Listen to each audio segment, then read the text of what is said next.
गांव की सास के शहरी अंदाज। निधि को विकास से प्यार तो था, पर वो शादी करके उसके साथ गांव में नहीं बसना चाहती थी। मुझे गांव अच्छा लगता है, पर दिक्कत यही है कि मैं वहां रह नहीं पाऊंगी। मुझे वहां के माहौल के बारे में कुछ भी नहीं पता है। अरे माहौल में ढल जाओगी तुम, थोड़ा टाइम तो लो। और विकास गांव में ही रह के ऑर्गेनिक खेती करता है, इतना अलग काम है। और यहाँ शहर में क्या है, कितना प्रदूषण और भीड़ है यहाँ। पर विकास यहाँ आके भी तो खेती कर सकते हैं ना। अरे शहर में एक प्लॉट लेने में जिंदगी भर की कमाई चली जाती है, खेत कैसे लोगे? मुझे कुछ समझ में नहीं आ रहा, मुझे अकेला छोड़ दो। उसी दिन निधि विकास से मिलती है। यार, मेरे सारे दोस्त यही हैं। अरे दोस्त तो गांव में भी बन सकते हैं ना निधि। गांव के लोगों से कैसे दोस्ती कर पाऊंगी? मैं भी तो गांव का हूँ, मुझसे प्यार हो सकता है तो वहां के लोगों से दोस्ती भी हो ही सकती है ना। अरे यार, कंफ्यूजन है बहुत। सोच लो निधि, शादी के मंडप पे छोड़ के मत जाना, वरना दोनों के परिवार की नाक कट जाएगी। अभी बोल दो, पत्रिका नहीं छपाते हैं। निधि के पास तो कोई चारा नहीं बचा। वो विकास से इतना प्यार करती है कि उसे छोड़ भी नहीं सकती। वो विकास के लिए गांव में शादी करके बसने को तैयार हो जाती है। जल्द ही दोनों की शादी हो जाती है।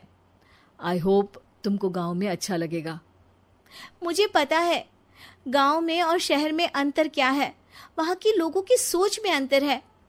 मुझे पता है कि कैसा लगेगा मुझे। तुम ये बिना देखे किसी चीज के बारे में कुछ भी सोचने की आदत छोड़ दो ना। निधि ने उस वक्त तो कुछ भी नहीं कहा, पर वो सोचती है कि सबको इस बात का एहसास तो करवाना ही पड़ेगा कि वो सही है। उसके दिमाग में एक तरकीब आई। उसने सोचा कि गांव के लोगों के लिए वो ऐसा काम करेगी कि आगे से उसे कोई किसी काम का बोलेगा ही नहीं। शादी के एक दिन बाद निधि की सास ने फरमाइश की। निधि बेटा, अपने हाथ से कुछ खाने का बना दे।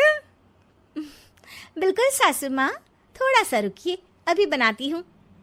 ये सही मौका था निधि के पास ये बताने का कि गांव के लोगों और उसके रहन सहन में कितना अंतर है। रोटी सब्जी दलिया भाजी खाने वालों के लिए पिज्जा बना देती हूँ, तब इनको समझ में आएगा। न खा पाएंगी, न कभी कुछ बनाने की बात कहेंगे। थोड़ी देर में निधि सास के लिए पिज्जा बनाकर ले आती है। ये लीजिए माँ जी, आपके लिए मैंने ये बनाया है। इसे हम शहर में पिज्जा कहते हैं, है ना बेटा? है? आपको कैसे पता कि इसे पिज्जा कहते हैं? अरे पिज्जा को पिज्जा नहीं बोलेंगे तो क्या फ्रेंच फ्राइज कहेंगे? गांव की सास से ये सारी बातें सुन के बहू चौंक जाती है। लेकिन सास एक और ऐसी बात कहती है कि बहू जिसकी उम्मीद ही नहीं कर रही होती है। बहू, इस पिज्जा के ऊपर ओरेगानो मिला दे और थोड़ा चिली फ्लेक्स, मजा आ जाएगा। माँ जी, गांव में रह के भी आपको ये सब कैसे पता है? अरे यूट्यूब टीवी सब खबर रखते हैं हम भी। इंटरनेट है जहाँ, जानकारी है वहाँ। अरे वाह माँ जी। अरे अभी वहाँ मत बोल, अब जब मैं पिज्जा का फोटो लेके फेसबुक पर डालूंगी ना, तो वहाँ कमेंट में जाकर वहाँ बोलना, ठीक है? ठीक है माँ जी।